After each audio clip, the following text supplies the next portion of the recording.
सच्ची श्री हरि, सच्ची में प्रसन्न हूं मैं कि आपके आशीर्वाद से रोहिणी जी को इतना प्यारा लल्ला हुआ है। पर मुझसे क्या त्रुटि हुई नारायण? मुझे क्यों न दियो आपने लल्ला? मुझसे क्या त्रुटि हुई नारायण?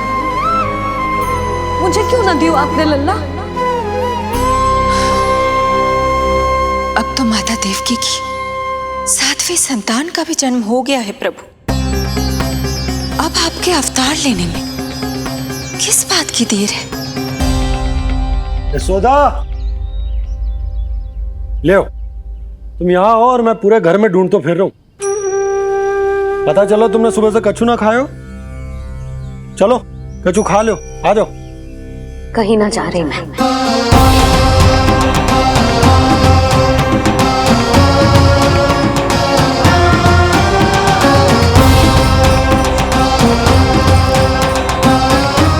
क्या हो वो? हरि को बांध के बैठी हूं।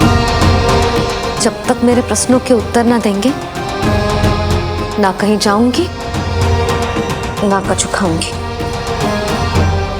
कौन से प्रश्न और कैसे उत्तर? गोकुल की प्रत्येक स्त्री को ममता का वरदान दिया है आपने, तो नारायण मुझसे ऐसा कौन सा अपराध होगा कि आपने मुझे अभी तक इस सुख से वंचित रखा है?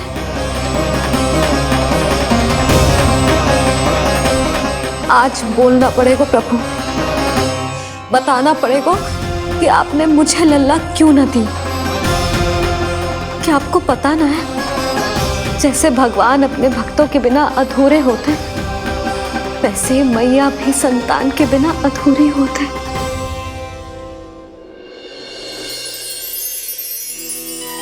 साचा सुमिरन सबसे हरि को, साचा है हरि नाम, जिनकी कृपा से बन जाते हैं सबके बिगड़े काम। साचा सुमिरन।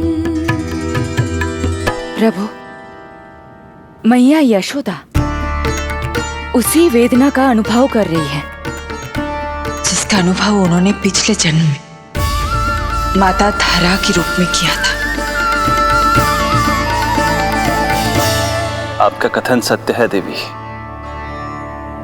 अब मैया यशोदा को उनके कष्ट से मुक्ति दिलाने का समय आ गया है।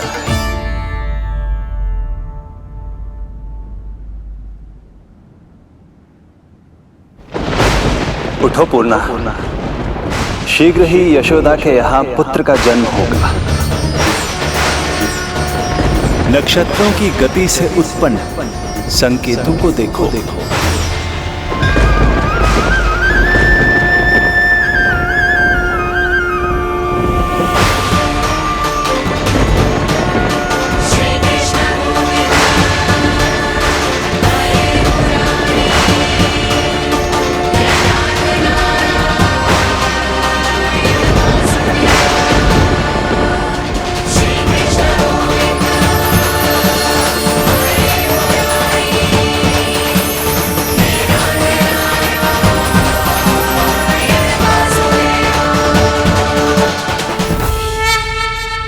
इतने विशेष कार्य के लिए इनका चुनाव। ये देवी कौन है प्रभु? ये मेरे भविष्य में होने वाले गुरु महर्षि संदीपनी की माता हैं देवी।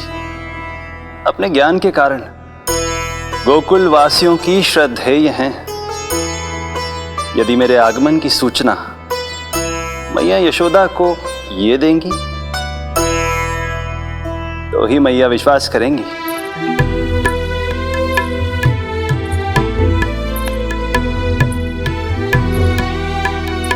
आंगन खाली, आंचल खाली, सूखे उपवन की मैं माली। क्यों ना मेरे भाग में ललना, क्या मेरे घर ना पलना। विवश विवश ना करो, इतना मुझको मिलेगा ना एक क्षण भी शयन को।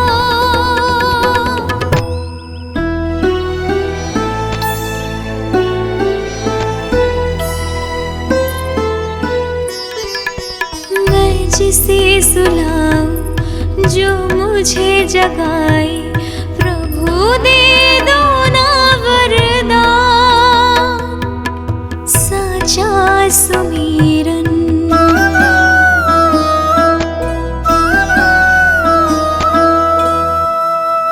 मुख पे ना मेरे जब तक ममता की मुस्कान खिलेगी, तुमको भी न तब तक भोग में तुम्हारी अति प्रिय खीर मिलेगी। कसम प्रभु तुम्हें दे रही जसोदा, माखन भोग लगेगा तीखा, इस दुखियारी की विनती का रखोगे जो नामान, साचा सुमीरन सबसे हरि को, साचा है हरि नाम।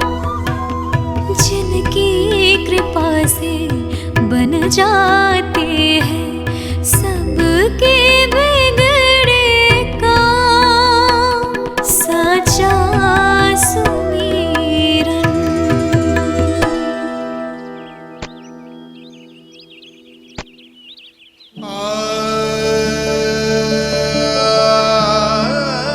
यशोदा, मैं तुम्हारी व्यथा समझ रहा हूं,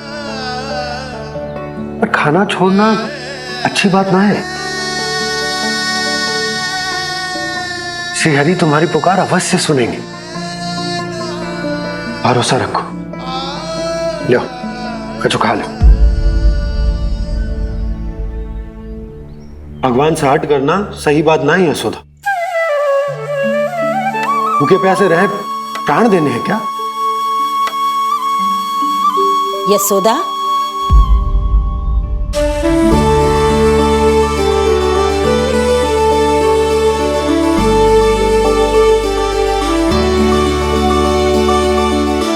होने वाली मैया को अपने स्वास्थ्य का विशेष ध्यान रखना चाहिए।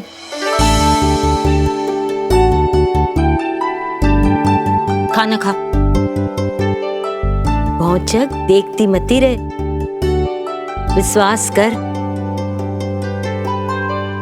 नक्षत्रों की गति देखी है मैंने। पूना मौसी, क्या सच्ची? आप सच्ची कह रही हो ना? भाद्रपद माह की अष्टमी तिथि को रोहिणी नक्षत्र में, जब सूर्य सिंह राशि का होगा और चंद्र वृषभ राशि का, तब मध्य रात्रि तेरे लल्ला का जन्म होगा।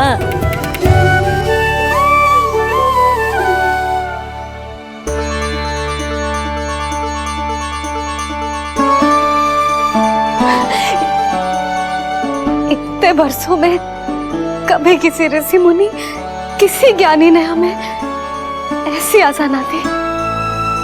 आज पहली बार हमें इतना स्पष्ट आश्वासन मिलो है। बहुत बहुत धन्यवाद आपका पूर्णा मौसी, बहुत बहुत धन्यवाद।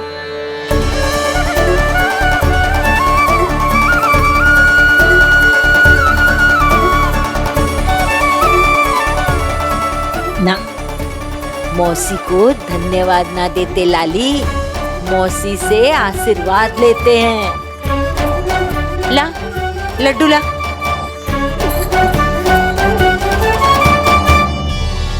खा।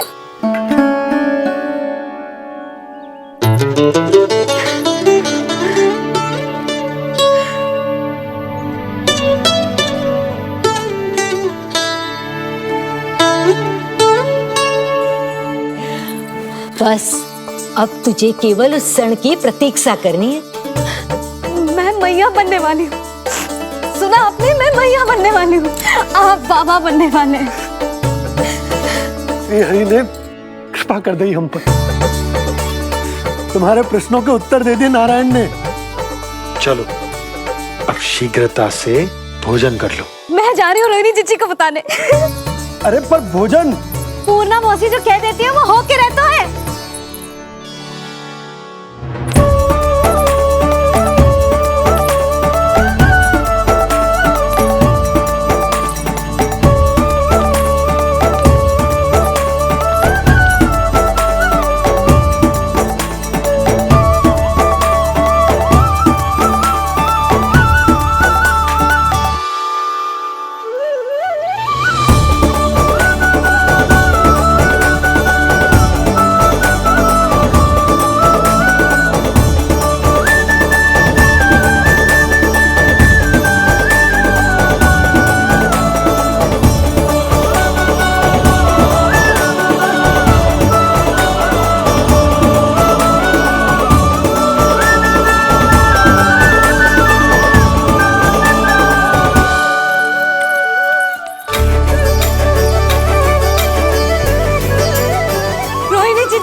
अरे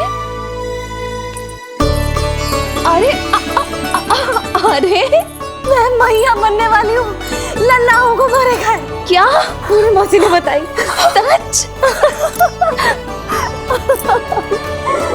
अब अपने अंश का निर्माण करने का समय आ गया है।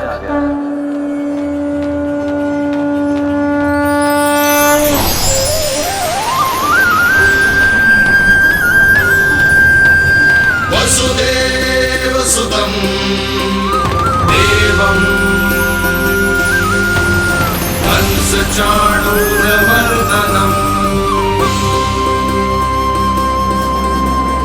यशोदा परमानन्दम्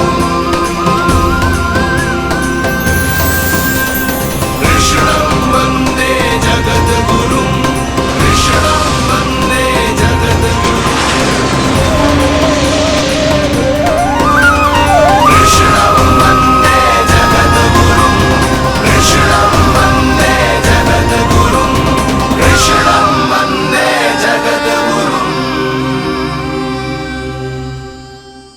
कृष्ण कृष्ण कृष्ण कृष्ण कृष्ण कृष्ण कृष्ण कृष्ण।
किसके पुत्र हो?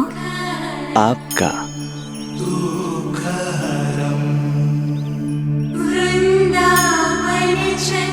आपकी गोद में शीघ्र ही खेलने के लिए मैं आतुर हूं मैया।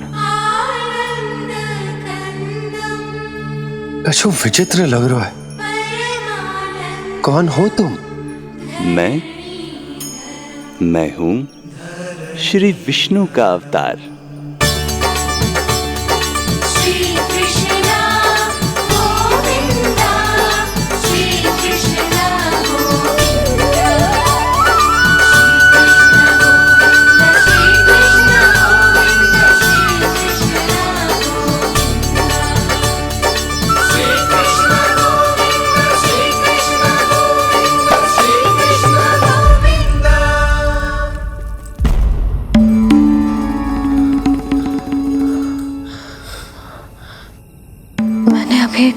स्वप्न देखो।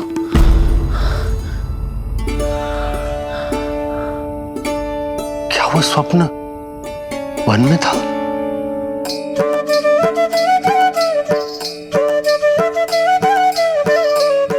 क्या मैं सत्य में श्रीमन नारायण की मैया बनने वाली हूँ?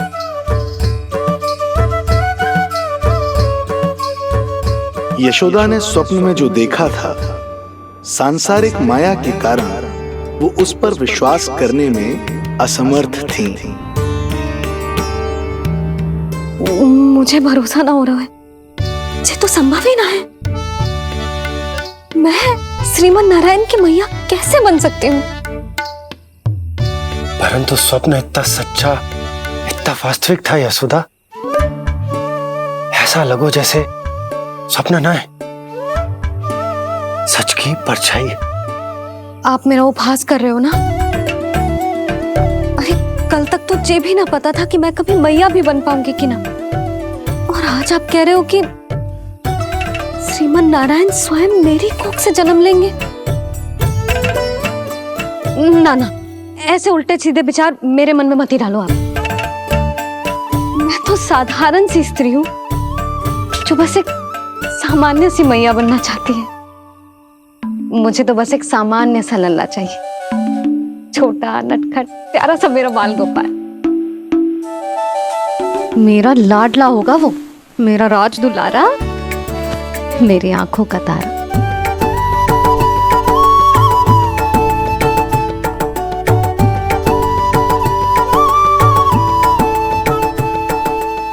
मैया यशोदा और बाबा नंद का वात्सल्य प्रेम इतना अधिक था कि उनका मन इस अद्भुत घटना पर विश्वास करने को तैयार ही नहीं था। जिस स्वप्न को सत्य समझना था, उसे मिथ्या मानकर भुला दिया उन्होंने। किंतु श्रीमन नारायण को आना ही था। स्वप्न साकार करने वाले को ही तो भगवान कहते हैं।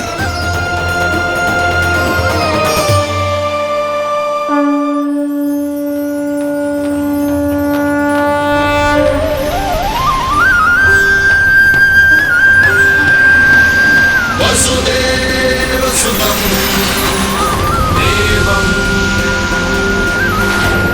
कंसचाणूरमर्दनम्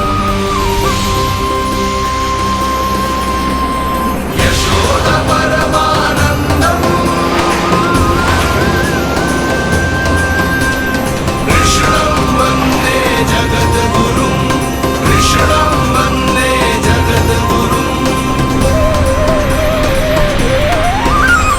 वसुदेव सुतं देवं कंसचाणूरमर्दनम् यशोदा परमानन्दम् कृष्णं वन्दे जगद्गुरुं कृष्णं वन्दे जगद्गुरुं कृष्णं वन्दे जगद्गुरुं। माता देवकी आपको जन्म देने वाली है, इसलिए उनके गर्भ में आपके अंश का समा जाना सर्वथा उचित ही है। किंतु मैया यशोदा के हृदय में आपने अपने अंश का एक भाग स्थापित किया है। इसका अवश्य ही कोई ना कोई कारण होगा। मेरे अंश के ये दोनों भाग तन और आत्मा हैं देवी। माता देवकी मेरे तन को जन्म देंगी, किंतु मेरी आत्मा का जन्म मैया यशोदा के हृदय से होगा। जब मैया प्रथम बार मुझे अपने हाथों में थामेंगी, मेरे अवतार की आत्मा और तन एक दूसरे से जा मिलेंगे और तभी मेरा अवतार पूर्ण होगा। मैं और यशोमती मैया एक दूसरे के साथ हृदय से जुड़ेंगे। इसीलिए समस्त संसार में हम दोनों की जोड़ी एक माता पुत्र की अद्भुत जोड़ी के रूप में जानी जाएगी।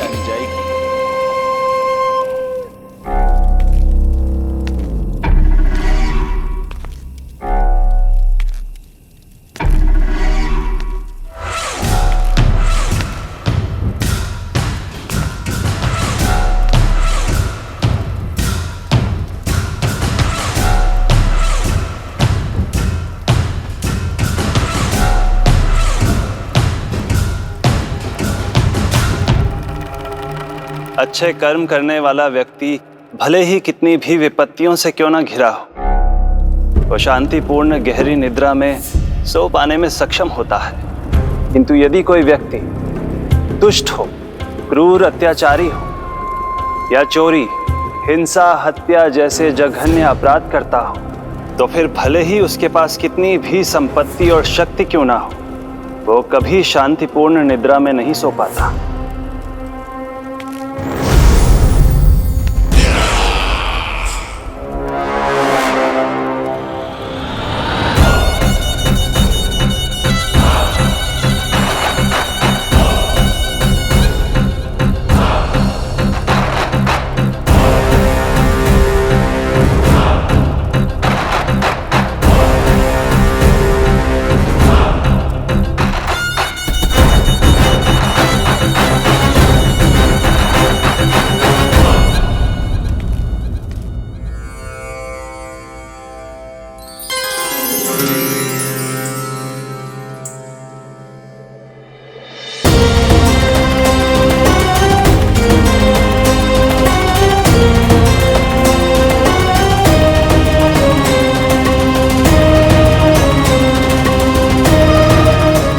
अब आप अपने अंश का निर्माण कीजिए देवी, ताकि जब मैं माता देवकी के 8वें पुत्र के रूप में अवतार लूं, तो आप भी मैया यशोदा की पुत्री के रूप में जन्म ले पाए।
प्रभु के प्रताप से 9 माह ऐसे बीत गए मानो बस कुछ क्षण बीते हों।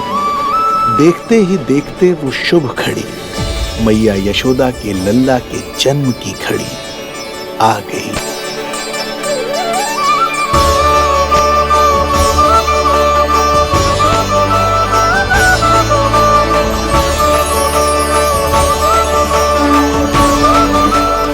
भाद्रपद माह की अष्टमी तिथि।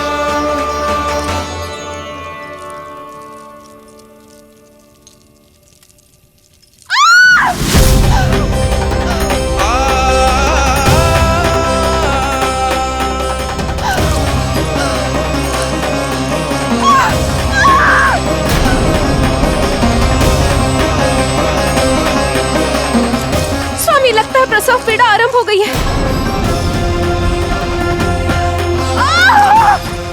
देवकी, संभालो अपने आप को, धीरज रखो।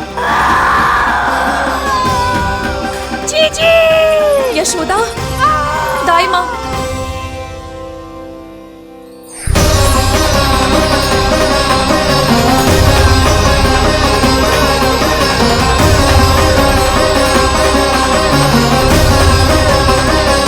रोहिणी नक्षत्र, रोहिणी नक्षत्र।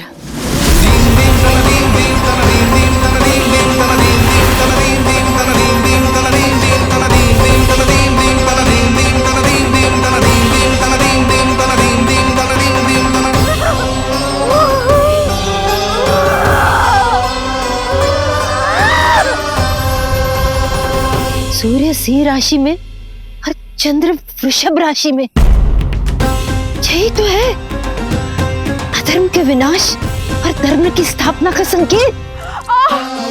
देवकी, तुम चिंता मत करो, सब ठीक हो जाएगा। किंतु कैसे स्वामी? भैया की तलवार की धार विनाश की बिजली बनकर मेरे आंखों के सामने चमक रही है। देवकी, तुम विश्राम करो।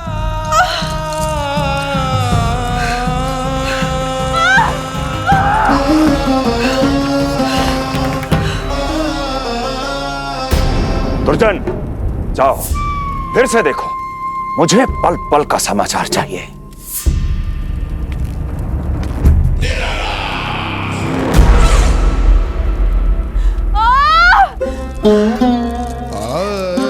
जैसे ही मेरा पुत्र मेरे सुरक्षित कोख छोड़कर इस संसार में आएगा, भैया कंस मेरी ममता को मिले इस वरदान को मुझसे छीन लेंगे। चिंता मत करो देवकी, ये हमारा 8वां पुत्र है।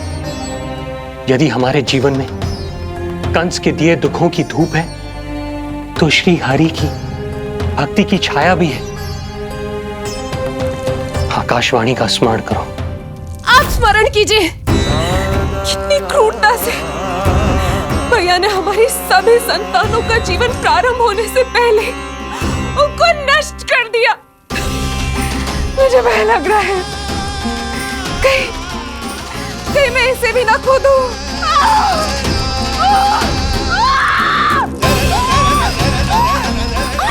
अब और प्रतीक्षा ना हो पाएगी मुझसे, अब और प्रतीक्षा ना हो पाएगी।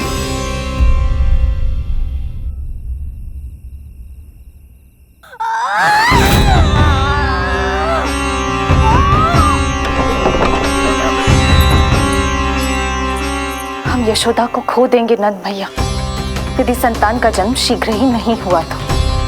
वो अत्यधिक पीड़ा में है। वैद्य जी ने जो प्रसव की घड़ी बताई थी, वो भी कब की बीत चुकी है। भाभी, आप दाई माँ से कहियो कि मेरी पत्नी और संतान को बचाने की हर संभव चेष्टा करें। मैं यही प्रार्थना नारायण से करने मंदिर चलो।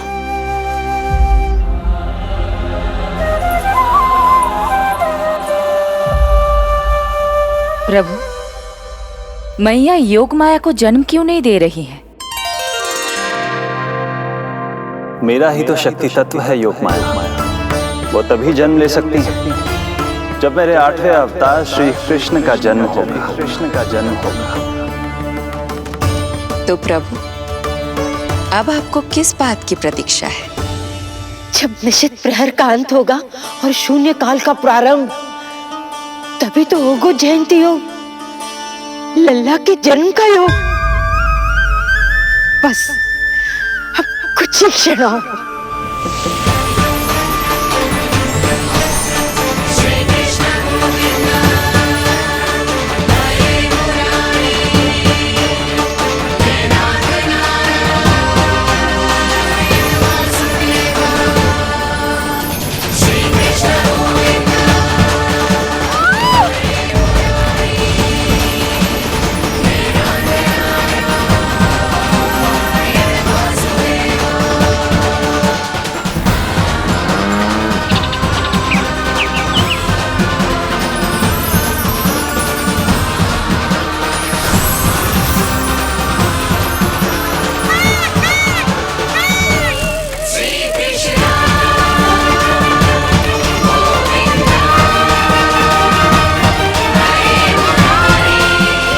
इस युग की सबसे शुभ घड़ी आ गई। प्रारंभ हो गया दिव्य शून्य काल।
श्री नारायण, हम परम सौभाग्यशाली हैं। हमारे पुत्र के रूप में आप स्वयं पधारे हैं। यदि मैं कारागार से बाहर होता तो ब्राह्मणों को 10 सहस्त्र गायों का दान करता, किंतु प्रभु मैं बंधन में हूं। प्रभु, कंस को जैसे ही आपके आगमन का समाचार ज्ञात होगा, आपके प्राण हरने वो तुरंत अपनी नग्न तलवार लहराते हुए चला आएगा। हे दीनदयाल, आप तो भक्तों के भय का नाश करने वाले हैं, परंतु प्रत्येक क्षण मेरा भय और भी बढ़ता जा रहा है। मेरे क्रूर भाई ने निरंतर मेरी ममता की हत्या की है। तो अब और नहीं प्रभु, आप कोई ऐसी लीला दिखाई ताकि उस पापी को आपके जन्म के विषय में पता ही ना चल पाए। आपके इस अलौकिक चतुर्भुज रूप का समाचार उनके क्रोध की ज्वाला को और भड़का देगा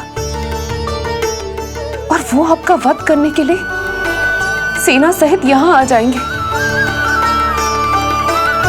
इसीलिए हे जगदीश, आप सामान्य बालक के रूप में प्रकट हो जाइए ताकि मैं आपको छुपाने की चेष्टा कर सकूं। या मैं कंस को यह विश्वास दिलाने का प्रयास कर सकूं कि उन्हें आपसे कोई संकट नहीं। दया कीजिए भगवान।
माँ, पिताजी, पिछले जन्म में 12 सहस्त्र वर्षों तक आपने कठिन तपस्या की थी। मूसलाधार वर्षा, घनघोर आंधी, चिलचिलाती हुई धूप और अस्थियां जमा देने वाली ठंड, सभी कष्ट सहे थे आपने, केवल इसलिए कि आप मुझे पुत्र रूप में प्राप्त कर सके। और आज जब मैं आपके सामने हूं तो आप कंस के भय से व्याकुल हैं और पुत्र के रूप में एक सामान्य बालक चाहते हैं। मेरे माता पिता होने के नाते आपकी इच्छा का पालन करना मेरा कर्तव्य है। मैं एक सामान्य बालक का रूप धारण करूंगा। आपको मेरे लिए चिंतित होने की और कंस से भयभीत होने की आवश्यकता नहीं। मेरा जन्म पृथ्वी पर धर्म को पुनः स्थापित करने के लिए ही हुआ है, किंतु अभी समय कम है। यशोदा रानी की चेतना जा रही है, ये इनके प्राणों के लिए शुभ संकेत नहीं है। यशोदा, आंखें खुली रखो। यशोदा, यशोदा आंखें खुली रखो।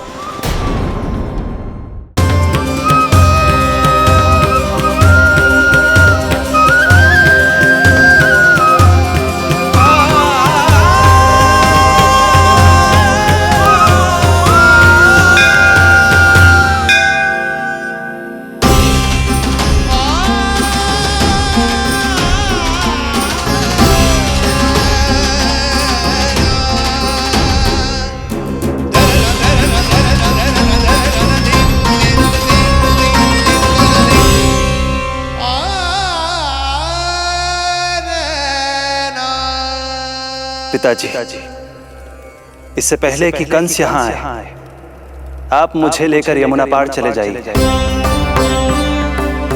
और वहां गोकुल में अपने भाई नंद के संरक्षण में मुझे छोड़कर उनके यहाँ जन्मी पुत्री को यहाँ ले आई। उसके प्राणों की चिंता मत कीजिए मां, जो हो रहा है मेरी ही लीला है। अब जाइए पिताजी, शीघ्रता कीजिए।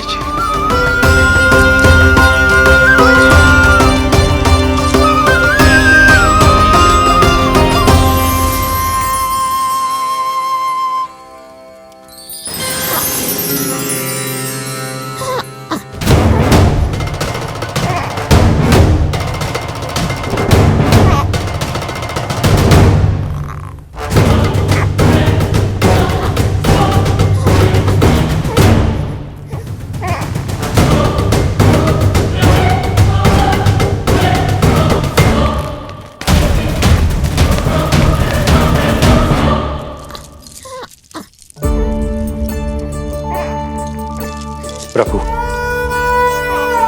प्रभु क्या करना है ये तो आपने बता दिया, किंतु कैसे करना है ये नहीं बताया। पीढ़ियों में जकड़ा हुआ, कारागार से बाहर कैसे जाऊंगा? यशोदा, बस थोड़ी देर और धैर्य रखो। अब और प्रतीक्षा ना हो पाएगी मुझसे, अब और प्रतीक्षा ना हो पाएगी। अब और अधिक प्रतीक्षा आपको करनी भी नहीं पड़ेगी मैया।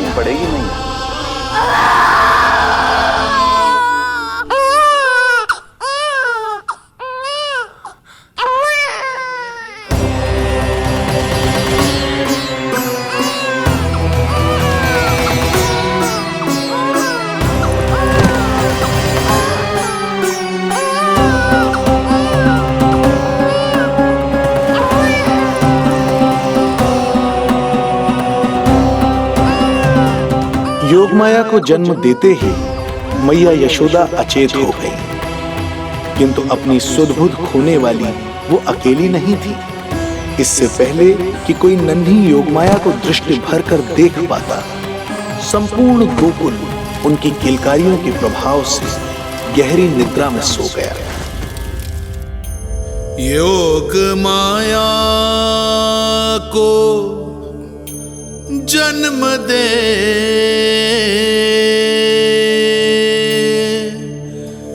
यशोमती हुई निढाल,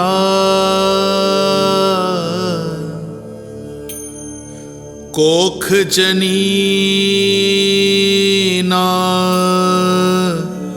लख सकी, समय की ऐसी चाल,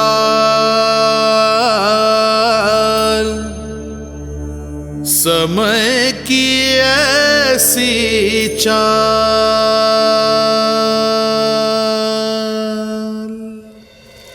उधर मथुरा में वसुदेव अचरज में थे कि नन्हे प्रभु को बंदी गृह से बाहर कैसे निकाला जाए। अब केवल श्री विष्णु की माया ही इनकी सहायता कर सकती थी। प्रभु की आज्ञा का पालन कैसे संभव होगा?